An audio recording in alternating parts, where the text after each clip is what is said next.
Me voidaan aloittaa. Kertoisitko vähän, mitä sä ajattelet heikoista signaaleista, niiden havaitsemisesta ja niiden käyttämisestä näin niin kuin tulevaisuuden tutkijana tai ihmisenä, joka ajattelee tulevaisuutta? Ja mä oon miettinyt sitä aika pitkään, joutunut miettimään, mikä se heikko signaali oikein on. Ja mä oon todennut, että ei se voi olla fakta. Että jos meillä on heikko signaali, me havaitaan jotain, niin se mitä me havaitaan on fakta.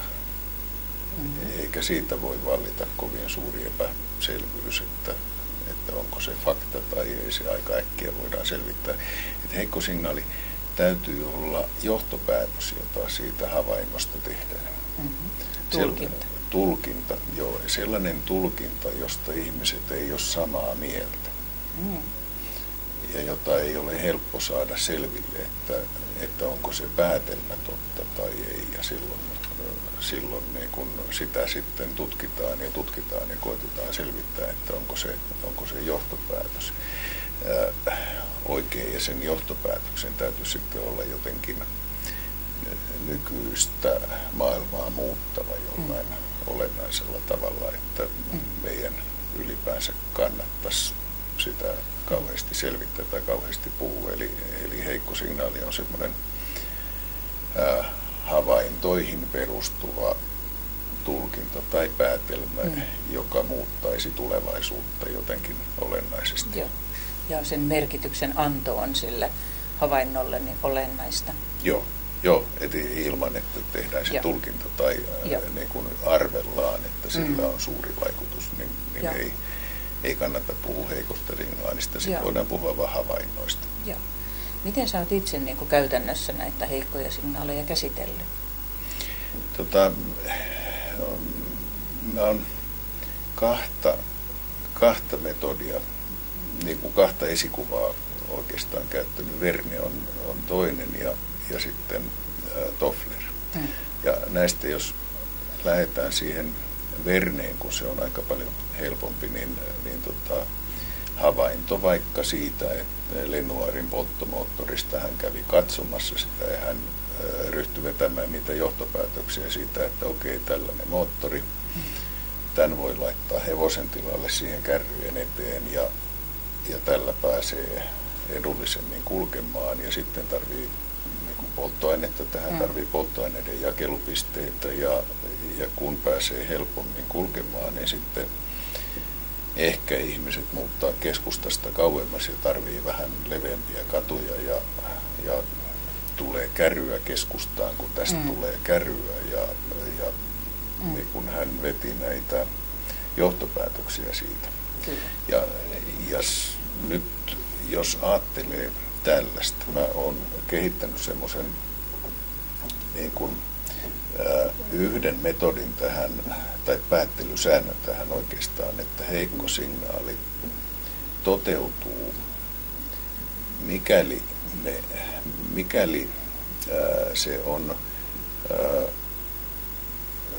niiden kannalta toivottava, ja ne ymmärtää sen itsensä kannalta toivottavaksi, jotka siihen voi vaikuttaa myönteisesti tai jotka sen voi estää.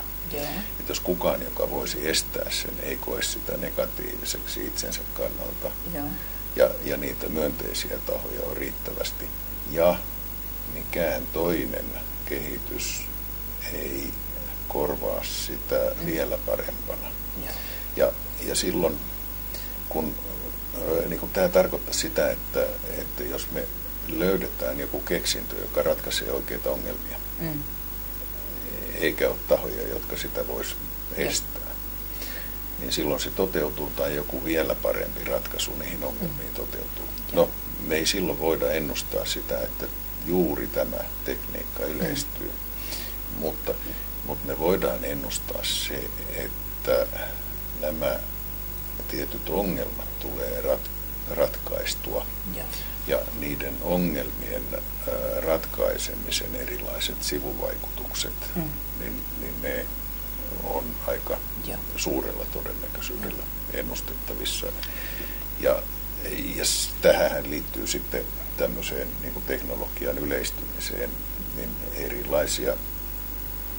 erilaisia sääntöjä, kun teollisuudessa diffuusioon liittyy ne, niin kuin jos tuotantomäärät kaksinkertaistuu, niin sitten tuotantokustannus laskee tietyn prosentin ja näin. Ja näillä sitten voi taas ennustaa sitä, että vaikka nyt aurinkoenergia siinä vaiheessa, kun aurinkoenergian hinta laskee tietyn rajan alle, niin siitä tulee halvempaa kuin hiilivoima tai muu, ja sitten se alkaa suuremmalla vauhdilla niin kuin korvaamaan sitä, että on hyvin monta tällaista juttua, jota voi sitten, kun me päästään polulle, niin voi sen jälkeen sanoa, että ne melko automaattisesti, melko deterministisesti toteuttaa itseänsä, jollei mikään vielä parempi korvaa niitä. Eli se, niin kuin,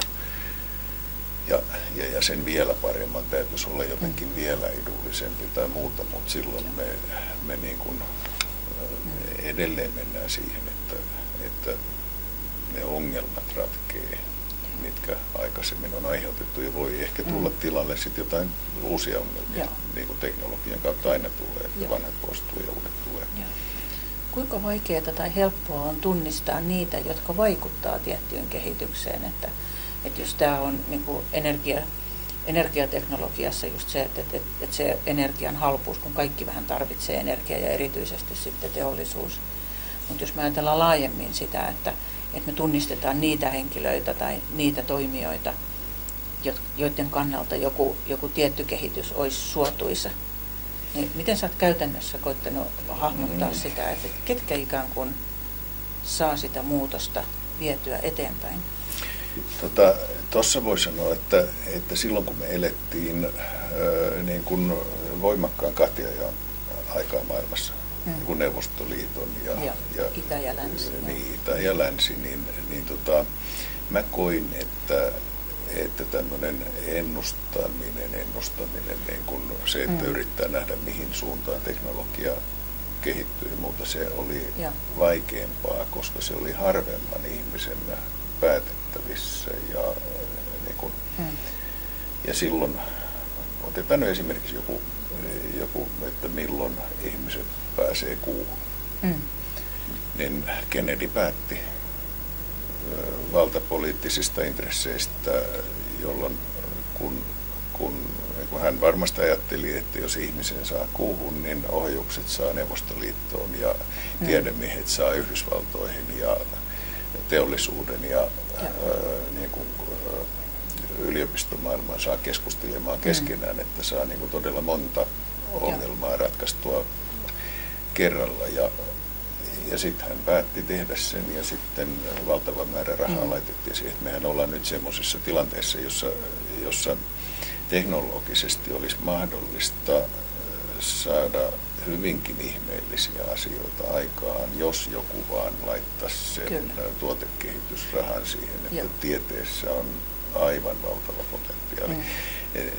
Näiden vaikuttajien tunnistaminen tuolla tavalla, niin mä nyt käytännössä teen sitä silleen. Siinä on niin kuin polttanut näppinsä ja oppinut vähän varovaisemmaksi, että ei riitä se, että joku on tieteen tasolla mahdollista, vaan täytyy nähdä, että sinne alkaa jo kaatua rahaa. Ja mielellään sille, että on useita rinnakkaisia hankkeita, jotta ei niin kuin yksi polku pysähtyy sitten, mitä useampi rinnakkainen reitti on, niin sitä vähemmän on kermankuorintamahdollisuutta ja sitä todennäköisemmin se niin kun hintakehitys menee alaspäin ja sitä pienempi todennäköisyys, että kukaan patenteilla pystyy blokkaamaan sitä. Ja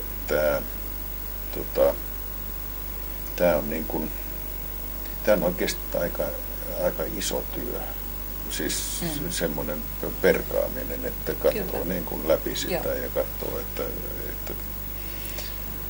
ketkä kaikki ja missä kaikkialla tehdään sitä ja alkaako sinne kaatua sitä kehitysrahaa ja se muuttui helpommaksi sitten, kun niin kun mennään tuotetasolle, että joku asia, niin kuin vaikka nyt aurinkopaneelit, että siellä myynti alkaa käydä ja tulee sitä niin kuin asiakasrahaa alkaa tulla siihen ja eri firmoja ja kilpailua, niin sitten me ollaan jo tavallaan helpon ennustettavuuden tiellä. Ja sitten kun on useita eri valtioita, niin jossain valtiossa voi poliitikot päättää estää sen ja toisessa valtiossa poliitikot päättää suosia sitä ja kun me ollaan nyt näin niin kuin moninapaisessa maailmassa, niin se on helpottanut paljon sitä ennustamista. Tämä niin kuin, kun tarpeeksi perkaa ja tarpeeksi katsoo ja tarpeeksi niin kuin pitkän checklistin katsoo läpi, niin siinä pääsee aika hyvään todennäköisyyteen. Ja voi sanoa, että mä teen vähemmän virheitä nyt kuin 20 vuotta sitten. Mä teen paljon vähemmän virheitä nyt kuin 20 vuotta sitten. Johtuen tästä perusteellisuudesta? No siitä ja siitä, että mä pelkään enemmän virheitä. Ja silti niin kun, tulee semmoisia rohkeita väitteitä tulevaisuudesta, mutta niin kuin vaikka nyt se, että sähköverkot voi purkaa tai jotain. Ei nyt tietysti kokonaan voi koskaan, mutta sieltä täältä sähköverkot voisi kannattavasti purkaa jossain päin maailmaa nyt ja Suomessakin 20 vuoden sisällä tai muuta niin kuin sieltä täältä. Kyllä ihan vakavissaan on nyt, että Lapista tuntureilta kannattaa sähköverkkoja purkaa. Se olisi paljon kauniimpi paikka, jos sillä tavalla tekisi ja halvemmaksikin se alkaisi tulla tietyissä paikoissa, jos niin tekisi tällä hetkellä. Ja nämä tämän tyyppiset, niin ei aika harva oikeastaan niin kuin toimialojen omista ihmisistä, niin niillä on ne omat peukalosäännöt ja ne ei tämmöisiä juttuja yleensä kyseenalaista, kun on aina ollut. Kyllä, voimakkaat perususkomukset. Perususkomukset, mutta tämä vaan niin kuin opettanut sen, että ei kovin huolettomasti voi tällaisia heitellä, kun täytyy ne kotiläksyt tehdä ja se on sitten semmoinen niin kuin kuukausien juttu tehdä se taustatyö, että tietää, että tämä ei nyt ole yhden. Mulla on yksi semmoinen näkyvä virhe on lentävä auto, joka niin kuin jää joksikin polttomerkiksi otsaan tai johonkin, joka nyt on kyllä etenemässä useita polkuja, mutta se nyt niin kuin kesti liian kauan. Tämmöinen niin kuin 10 vuoden tai 15 vuoden ylimääräinen hidastus, joka ei johtunut teknologiasta, vaan se johtui vain siitä, että ne teknologiat ja patentit oli sellaisessa paikassa, joka ei saanut rahoitusta siihen. Niin kuin, mä olin silloin, voisi sanoa, naivi, niin kuin sillä tavalla naivi, että usko, että jos jokin on mahdollista ja se on hyödyllistä, niin se sitten oikeasti yleistyy ja käytiin katsomassakin sitä vehettä ja todettiin, että se lentää ja kaikki on teknisesti ok. Ja kustannukset ja kaikki niin kuin periaatteessa aikaansaatavissa, mutta ei silti. Puuttui se, joka panisi siihen satoja miljoonia rahaa. Puuttu se Kennedy tai puuttu se Elon Musk tai Bronson tai joku tämmöinen. Kyllä, ja tämä tekee tästä tulevaisuuden tutkimuksesta niin mielenkiintoista, että kun tulee aina niin paljon yllättäviä, että vaikka jotenkin systeemisesti olisi kartoitettukin tilanne, niin sitten vielä saattaa tulla kaikenlaisia yllätyksiä. Että sen takia heikko signaali on heikko. Joo, se on selvästi aika systeeminen tapa käsitellä heikkoja signaaleja. Se on tämä toinen tapa sitten katsoa näitä. Ja siinä kohdassa mä en ole ihan varma, että onko sopiva puhua heikoista signaaleista, mutta kyllä mä olisin taipuvainen siihen suuntaan, että on niin tämmöinen vielä paljon systeemisempi lähestyminen, mitä Toffler käytti. Toffler otti valtavirran ja katsoi, mitä sen valtavirran alunperäiset syyt on ollut. Ja katsoi, että onko ne alkuperäiset syyt vielä olemassa. Ja niin kuin kolmas aalto oli se Tofflerin kirja, missä minusta tämä metodi on kaikkein selkein ja kirkkain. Ja sitten hän totesi, että jos ne, niin kun hän katsoi ensin, kun maanviljelysyhteiskuntaan siirryttiin, niin mitä tuli silloin, ja teolliseen yhteiskuntaan, mitä tuli silloin, ja sitten teollisesta yhteiskunnasta eteenpäin informaatioyhteiskuntaan, niin osoitti, että ne teollisen yhteiskunnan tietyt rakenteet, niin niiden alkuperäinen syy on kadonnut.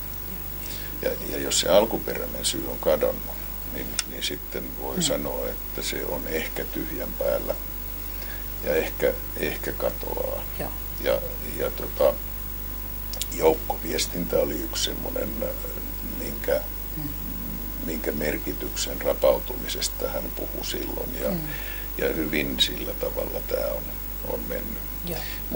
Mutta tuossa kohdassa niin mä oon kokeillut jonkun verran, että jos niin kuin tein sen rahan osalta, että miksi raha alkuperin syntyi, niin raha syntyi sen takia, että niihin temppeleihin, jossa oli viivästetty vaihdannan kirjanpito savitiilissä, niin palkkasotilailla oli liian pitkä matka niihin. Mä nyt vedän mutkia suoraksi, mutta noin periaatteessa, että se sumerien keksimä vanha viivästetyn vaihdannan kirjanpito, siinä oli pari heikkoutta. Toinen oli se, että ne oli kiinteät vaihtokurssit, ja toinen oli se, että sinne oli liian pitkä matka, jos niin kun kauppaa käytiin pidemmillä etäisyyksillä.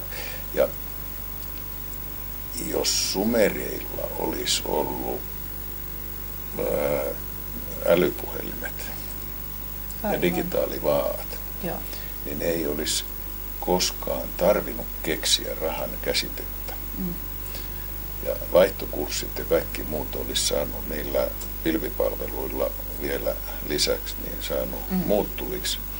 Ja sen seurauksena jokainen olisi voinut omassa mielessään niin kuin laskea kaiken hinnan omina ostokoreina. Kyllä. Että monenko päivän varat mulla on. Ja monenko tunnin hinnan mun täytyy tästä antaa. Ja silloin se laskenta olisi ollut paljon yksinkertaisempaa. Ei olisi inflaatiota, ei puhuttaisi ostamisesta, ei puhuttaisi myymisestä, vaan puhuttaisiin vaihtamisesta, kun kaikki on vaihtamista. Ja nyt kysymys sitten, että kun se alkuperäinen syy on kadonnut, niin onko raha niin kuin välineenä jotenkin labiilissa tilassa, ja onko siellä tapahtumassa muutosta, ja onko tapahtumassa siirtymää tämmöiseen rahatalouden ulkopuoliseen vaihtokauppaan, ja kun sitä rupeaa tutkimaan, niin on. Kyllä. Yritykset vaihtaa patentteja, yritykset vaihtaa osaamista, yritykset vaihtaa, niin kuin tulee koko verkostotalous on tätä niin kuin vaihtokauppaa, ja tämä on semmoinen, mikä niin kuin, minkä mä tein systemaattisimmin, josta tuli sit monta muutakin hyötyä, kun ajattelee eläkejärjestelmää, ajattelee mitä rahaa on, ettei se oikeasti olekaan, ei voikaan, ei eläkettä voi säästää. voi niin kuin ansaita oikeuden johonkin, mutta oikeudella on vastapuoli, jollain on velvollisuus. Jos mulla on oikeus, niin toisella on velvollisuus. Ja tämä tavallaan niin kuin eläkehän on vaan, että mulla on oikeus tavaroihin ja palveluihin, niin kuin, vaikka mä en tee mitään. Niin jollain täytyy sitten olla velvollisuus. No niitä, joilla on velvollisuus, täytyisi olla suunnilleen riittävä määrä siihen. Ja tämä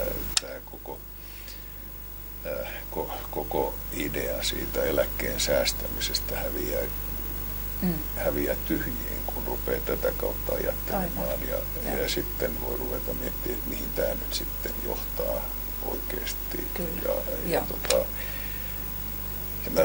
Mä todella tykkään siitä Tofflerin metodista, koska se lisäksi, jos me tehdään siihen vaihtoehtoinen tulevaisuus, niin mitä jos niillä sumereilla oikeasti olisi ollut ne älypuhelimet ja muut, niin miten me sitten nykypäivänä kaikki nykyiset asiat käsiteltäisiin ja miten me puhuttaisiin niistä. Niin siitä tulee semmoinen visionäärinen puhe. Kyllä. Ja visionääriset käsitteet, niin kuin vähän oudot ja ropelipäiset ja utopistiset ja muuta. Mutta sitten jos me niin kuin muutetaan se nykypäivän käsitteeksi, niin sitten siitä tulee taas tämmöinen trendiennuste. Et me nähdään, että on olemassa näitä trendejä, että siitä saa joko niin kuin ihan kummanlaisen tahansa. Ja mä jotenkin tykkään, että niin kuin kyllä ne Tofflerin jututkin on heikkoja signaaleja, koska siinä on oikeasti havaitaan, että alkuperäiset syyt on hävinnyt. Ja johtopäätös, että tämä johtaa siihen, että tämä jossain vaiheessa romahtaa tämä nykyinen toimintamalli ja suunnataan vähän toiseen suuntaan. Ja tämä onkin hyvä harjoitus just tulevaisuuden tutkijoille, että mitä on talous, jos meillä ei olisi rahan käsitettä. Tämän kaltaisia asioita. Sitten me pystytään katsomaan niin kuin sitä signaaliakin niin kuin monesta erilaisesta näkökulmasta. Että se ei ole vaan jotain tulevaisuudessa yksittäistä leijuvaa juttua, vaan voidaan lähteä sieltä alkuperäisistä syistä. Joo, ja karsiutuu tämmöiset ajatukset, että onhan meillä rahaa. Niin. Ja niin kuin, ettei oikeasti, kun Norjassa ne tietää ihan hyvin, että jos ne öljyrahoja käyttäisi maanteiden korjaamiseen, niin ei se toimi, koska se johtaa siihen, että tuotantoresurssit siirtyy jostain muusta asiasta siihen maanteiden korjaamiseen. Raha ei korjaa maanteita, vaan ihmiset korjaa ja koneet korjaa ja ne on jostain muualta pois. Niin tämä, niin kuin sillä öljyrahalla voisi tietysti ostaa ulkomailta jotain kotimaahan, mutta sekin kuluttaa kotimaisia resursseja. Tavallaan tämä rahan kautta ajatteleminen on saanut ihmiset ihan tyhmiksi. Niin kun ei ne ajattele enää, mitä siellä reaalimaailmassa tapahtuu, että siellä on tuotantoa ja varastointia ja työtä ja muuta, vaan ajatellaan, että rahalla saa ja hevosella pääsee ja se ymmärtämättä sitä, että joka ikinen resurssin siirto, että raha on vain valtaa, se ei ole tekemistä. Ja jos otetaan jostain ja laitetaan jonnekin sitä tuotantoresurssia, niin se on sitten jostain muualta pois. Ja tämä meiltä on jäänyt puheen tasolla, että yhteiskunnallisessa puheessa ei ole enää näitä. Ja tämä nyt mulla siihen, että kun mä koetan käydä läpi ja jollain tavalla nähdä, mihin me mennään tulevaisuudessa ja mihin nämä asiat vaikuttaa, niin mä yritän aina mennä sinne fundamentteihin asti. Ja yksi niitä fundamentteja, mistä mä aikaisemmin lähdin Adam Smithin tästä erikoistumisen ja vaihdunnan käsitteestä. Ja mä en koskaan sitä kyseenalaistanut. Ja nyt mä hämmennyin jossain kohdassa, kun mä totesin, että kun tulee keinoäly, niin mä saan apuvälineet itselleni, joiden apuvälineiden ansiosta mä osaan tehdä kaikenlaisia asioita ja ei tarvikaan erikoistua. Internet jo tekee ja Wikipedia tekee meistä jo aika monitaitoisempia kuin aikaisemmin. Niin keinoäly tekee vielä monitaitoisempia. Ja 3D-printerit ja kaikki muut me osataankin yhtäkkiä valmistaa kaiken maailman erilaisia juttuja, mitä me ei ennen osattu tehdä. Niin se erikoistuminen ja vaihdanta, niin erikoistumistahan tarvittiin sen takia, että ihminen on rajallisesti rationaalinen. Ja nyt keinoälyn kanssa me ei enää ollakaan rajallisesti rationaalisia. Tämä fundamentti muuttuu. Joo, joka on hämmentävä juttu, niin kuin se, että joutuu veivaamaan niin kuin kaiken sen, mihin on rakentanut sen niin kuin oman päättelyn. Ja yhtäkkiä tulee, siis meillähän on rajallinen rationaalisuus on taloustieteen perusteissa Herbert Simonista ja kumppaneista alkaa niin kuin hyvin syvällä. Ja jos me otetaan ne kaikki pois, me otetaan erikoistuminen ja vaihdanta. Adam Smithin jutut otetaan kaikki pois ja todetaan, että nämä ei päde enää. Niin, sitten ei tarvitse kauppaa. Jos ei tarvitse erikoistua, niin ei tarvitse vaihtaa. Koska voi tuottaa itse. Joo, niin sitten jää, kun verotus on siitä vaihdannasta valtaosin. Ja siitä erikoistumisen tuomasta hyödystä on se vero. Niin mistäs me sitten verotetaan? Onko se taksverkki, niin kuin tämä vanha systeemi? Joo, että jokaisen täytyy osa ajastaan käyttää johonkin yhteiseen hyvään. Mutta se on jo paljon niin kuin kovempi nakki. Että joku yhtäkkiä sanoo, että nyt sun täytyy puolet ajastasi käyttää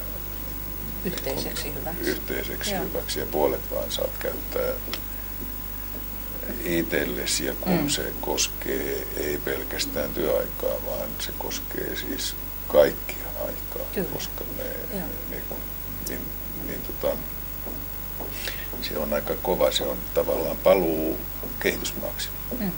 Kehitysmaassahan tehdään näin, että pidetään huoli niin kuin omasta suvusta ja vanhuksista ja opetetaan lapset itse ja kaikki, ettei olekaan sitä niin kuin järjestäytynyttä yhteiskuntaa sillä tavalla enää. Niin tästä kun katsoo, niin me ollaan nyt aika avoimessa tilanteessa, jos meillä nämä niin kuin näin monet perusasiat alkaa horjua, niin hajoaa käsiin tavallaan se ymmärrys siitä, että miten yhteiskunta rakentuu ja minkä varassa se on.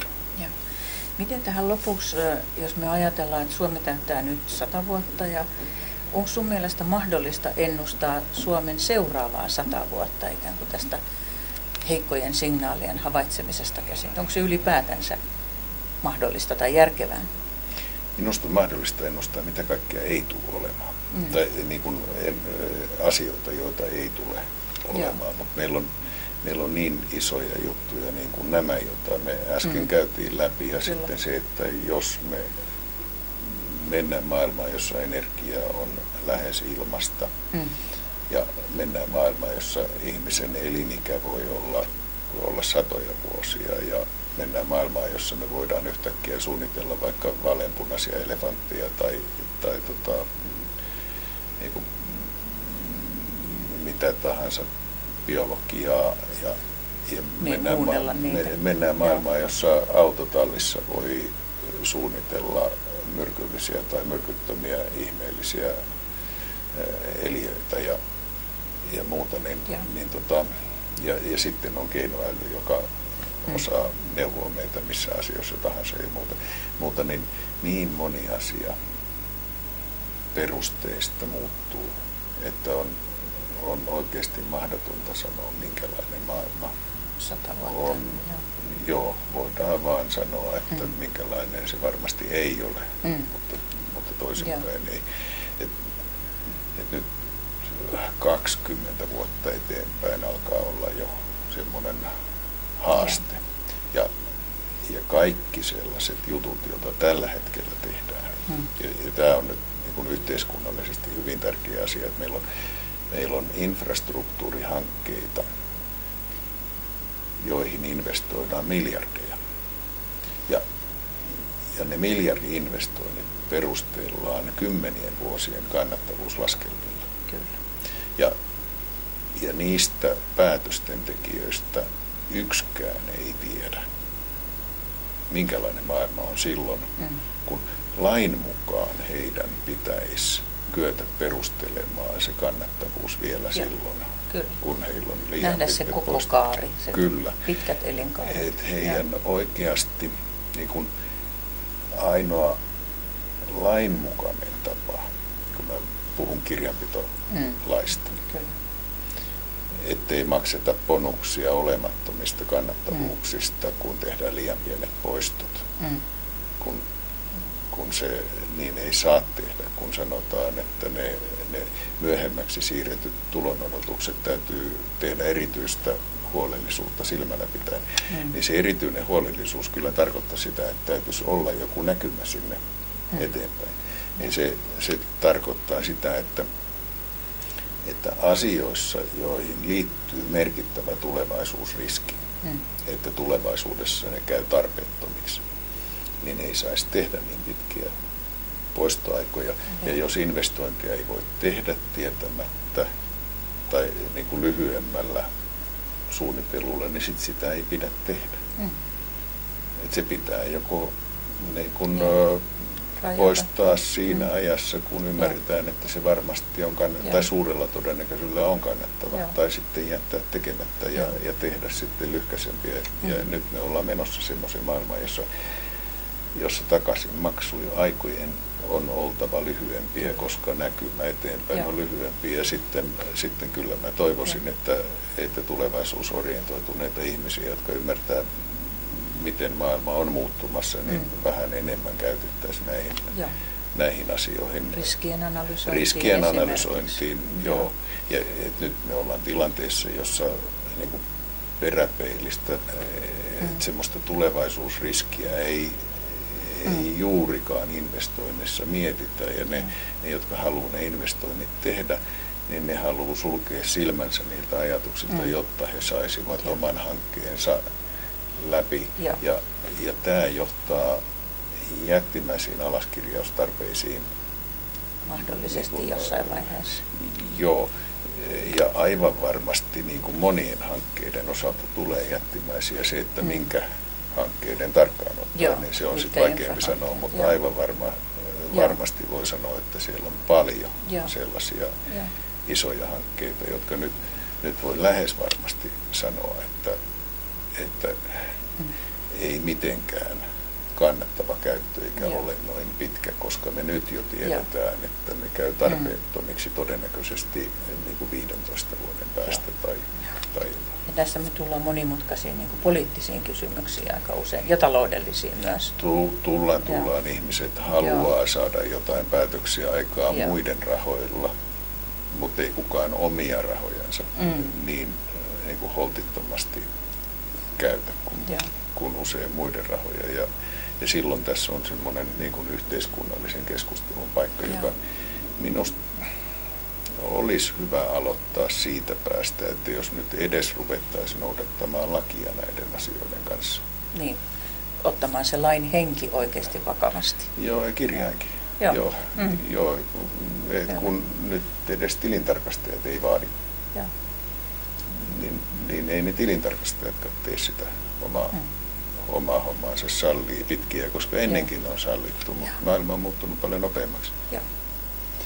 Oikein paljon kiitoksia ajatuksista ja toivotaan meille kaikille sellaista niin kuin tulevaisuutta, jota on niin kuin harkiten tehty ja systemaattisesti tehty. Niin mä luulen, että Suomi 100 vuotta on ihan hyvässä mallissa. Joo, näin varmasti. Kiitoksia. Ja kyllä se varautuminen moneen asiaan on se. Se on se fundamentti tulevaisuuden tutkimuksessa. Näin. Kiva. Kiitos. Kiitos.